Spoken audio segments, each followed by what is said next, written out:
Welcome to NCIX Tech Tips. So you guys like Android, you like the flexibility of sharing things easily, you like that kind of device, but you're not satisfied with the quality of the camera that is built into most phones or tablets or other thin devices, because let's face it, that's just not the way optics work. You need bulk and you need large lenses and large sensors in order to get really good quality pictures. Enter the Samsung Galaxy camera, which takes the best of Android and the best of a pocket point and shoot and combines the whole thing into one thin, versatile device.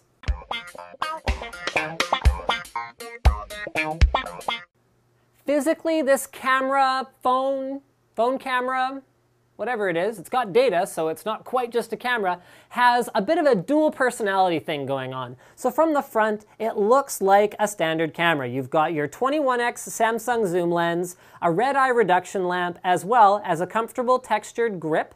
You also can see that when we power it on and open up the camera app, the lens opens up to a great degree, giving you that distance you need in order to get a much better performing optical solution than what you can achieve with a smartphone.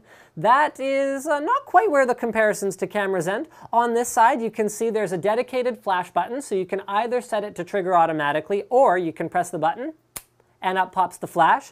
Also on this side, you've got a microphone for recording audio if you're taking videos.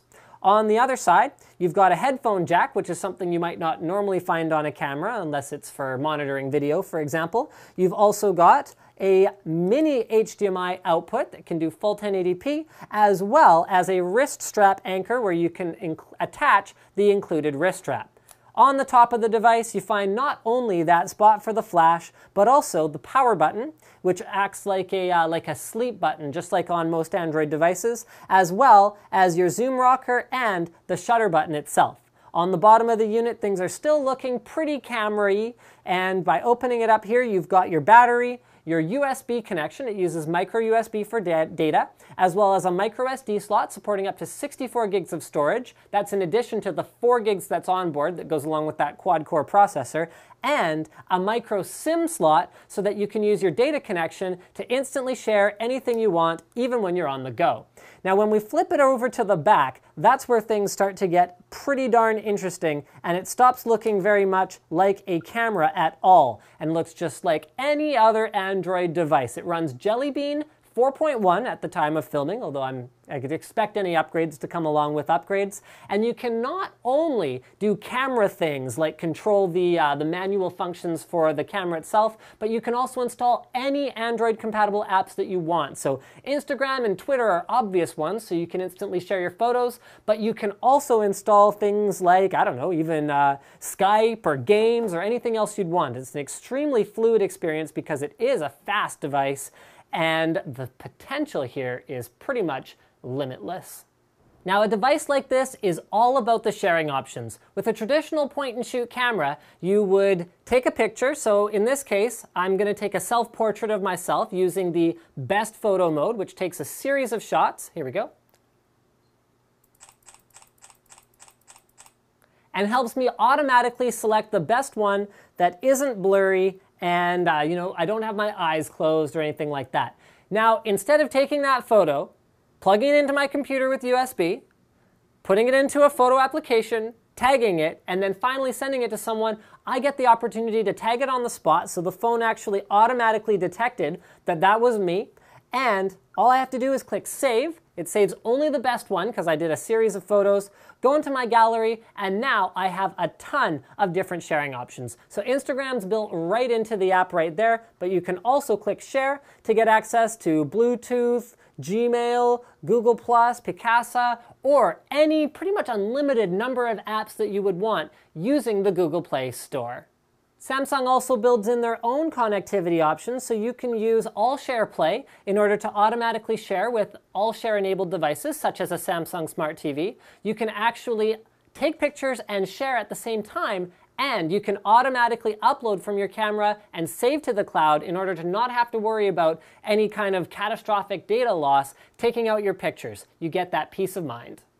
Now, many of the software features are not necessarily about sharing, but just generally helping you take better pictures. So for example, you can set it up to voice activate. So if you say something like cheese or smile, the camera will put in a slight delay and then take a picture assuming everyone's ready. And if you're using something like Best Face, which is really cool, so we're going to do an overlay demo showing you how this works, you can have a couple people or even a large group of people take a picture of them all, and it'll take 5 quick succession shots. Then you can swap out faces as needed to eliminate any funny faces or blinking or looking away from the camera. Then finally, you get everyone's face the way you want and save only the best photo. Now, smart modes here are pretty cool. So there's a number of different ones. You've got your camera and your video camera. Then if you click on modes, there's auto, which is just full auto. We know what this is, and smart modes. So best photo is the one that I used for myself a moment ago, which tries to eliminate blurriness. Continuous shooting, you can do very rapid continuous shooting. Best face, I've covered already, and many, many more, including action freeze, which is a very, very high shutter speed, panorama, waterfall, silhouette, sunset, lots of different modes, with the key difference between this and a regular point and shoot being that this will continue to get updated because it's running Android software compared to most point and shoots, which come with whatever firmware they happen to have, and that is pretty much it. Samsung also includes a number of different photo profiles that you can apply to your images after you've taken them, much like Instagram, allowing you to optimize your shots the way that you want them to look. So who is this product actually designed for? It's designed for social video takers who really want the flexibility that an Android device affords, but they want a higher quality picture than you can realistically get with the camera. It comes with pretty much everything you need to get started, including a power adapter, that wrist strap I showed you before, as well as a small micro SD card.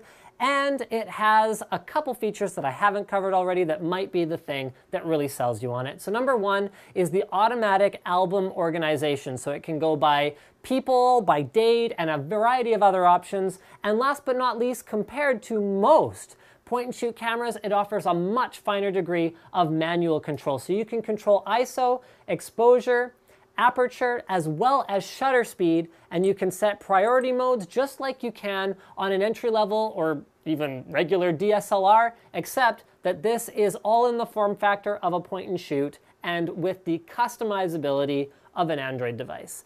Thank you for checking out this NCIX Tech Tips on the Samsung Galaxy camera. Don't forget to subscribe for more videos like this from your favorite detailer, ncix.com.